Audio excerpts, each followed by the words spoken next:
we're just using our inverter charge controller panel and hooking up the sun panels into the system through a breaker. So the wire goes up there to the sun panel connector junction. And from this junction comes around down to here for the refrigeration unit.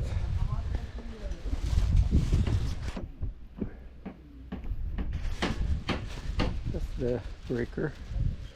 Go up to the inverter and the charge controller. This is the other breaker going up to the, which will be the inverter and charge controller, which should be housed in this box here.